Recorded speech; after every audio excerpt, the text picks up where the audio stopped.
Let's read Paul's thesis statement from chapter 1, verses 16 and 17. For I am not ashamed of the gospel, says Paul. It is the power of God for salvation of everyone who believes, for Jew first and then for Greek. For in it is revealed the righteousness of God from faith to faith. As it is written, the one who is righteous by faith will live. And the last is a quote from Habakkuk, right? Here it is, just simple. I will say that in my 1,000-page commentary, Doug Moo's commentary, which is the most commonly preferred of the current commentaries on Romans, this thick thing that I showed you last week, in that this 2-verse segment takes up 33 pages. If he kept doing 33 pages for every 2 verses, he would have a 7,500 word commentary, just to show you how focal he sees this being. This is where Paul says what he's going to do. And so we ought to ask some questions of it. Last week, we put it out there and showed that he had it. But this week, I want to ask some questions because it sets up everything else we'll do tonight and that we'll do next week and beyond. So Paul begins, for I'm not ashamed of the gospel. Now, last week, I suggested, maybe this is just British understatement or British, the figure is called litotes. And litotes means he's not an unintelligent man. It's stating it in the negative in order to say the positive. And that may be what Paul is up to here. But in the verses just before this, Paul has finished his introduction, finished his greeting and the prior material with this couple verses. He says, I want you to know, verse 13 of chapter 1, I want you to know, brethren, brothers and sisters, that I've often intended to come to you, but thus far have been prevented, in order that I may reap some harvest among you as well as among the rest of the Gentiles. I am under obligation, both to Greeks and to barbarians, both to the wise and to the foolish. So I'm eager to preach the gospel to you also who are in Rome. And that's when he next says, for I am not ashamed of the gospel. See, I'm eager to preach the gospel to you as I preached it all the way around. And by the way, I'm not ashamed of the gospel that I preach. Now, as I say, it could be litotes, but what if the setting, which we always ought to consider, what if the setting in the city of Rome, in the churches in the city of Rome, those house churches that he's going to access and for us in his greetings of Romans 16, what if those folks think he has reason to be ashamed of his gospel? What if the scuttlebutt in Rome is that Paul preaches stuff that isn't worthy of being called good news? Paul preaches stuff that is not gospel. And why would we think that? Well, we know that Paul got in scuffles over his gospel.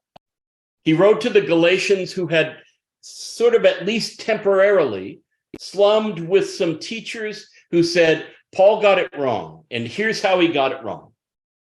Paul said that you don't need to be circumcised and keep the law in order to be in God's covenant. That was Paul's move among the Gentiles. It widened the door for the Gentiles.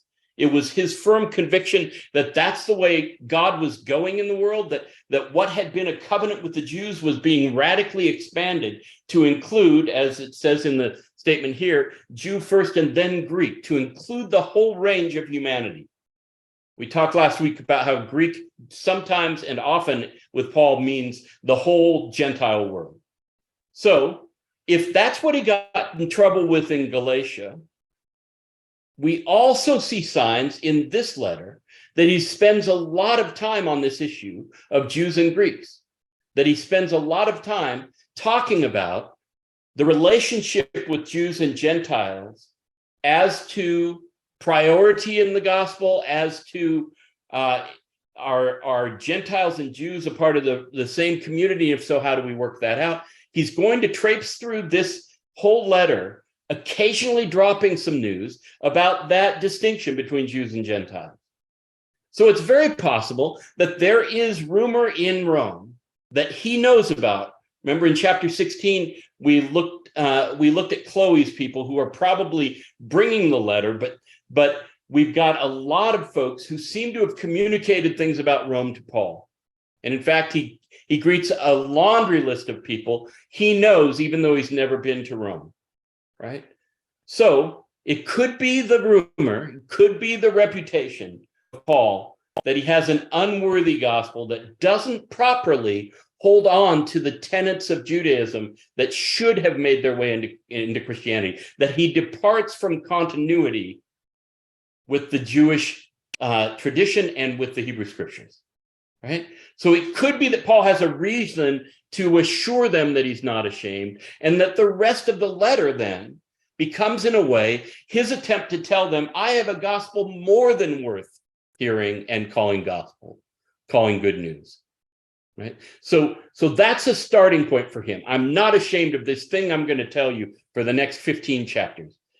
It is the power of God for salvation, for the salvation of everyone who believes. Now, you and I have a pretty, you probably have a history with the language of salvation. In American Christianity and Western Christianity, a lot of times salvation has been deemed to be simply rescue to the afterlife, right? A place in heaven, in the sweet by and by.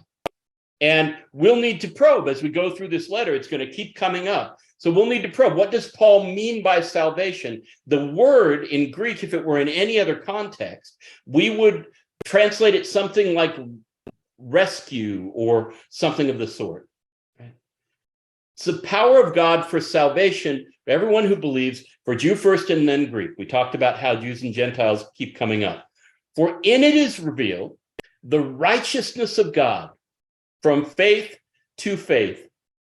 As it is written, the one who is righteous by faith will live.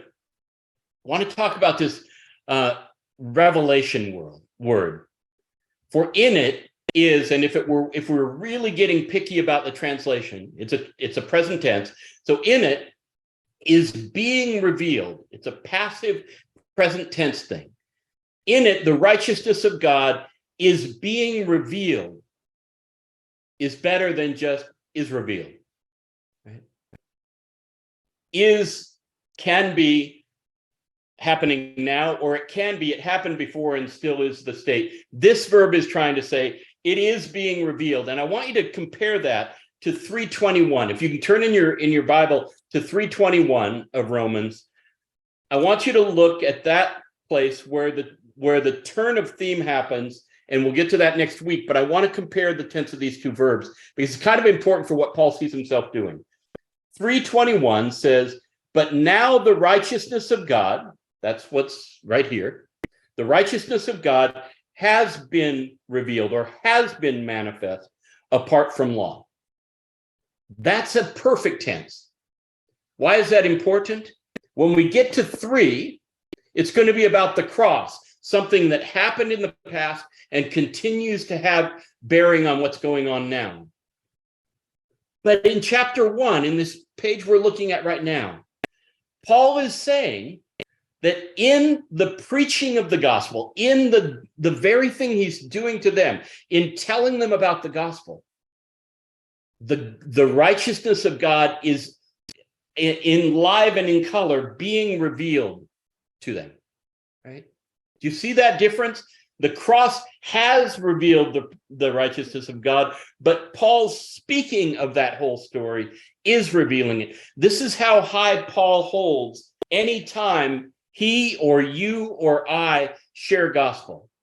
It is a live revelation of the righteousness of God. It is being revealed as we speak.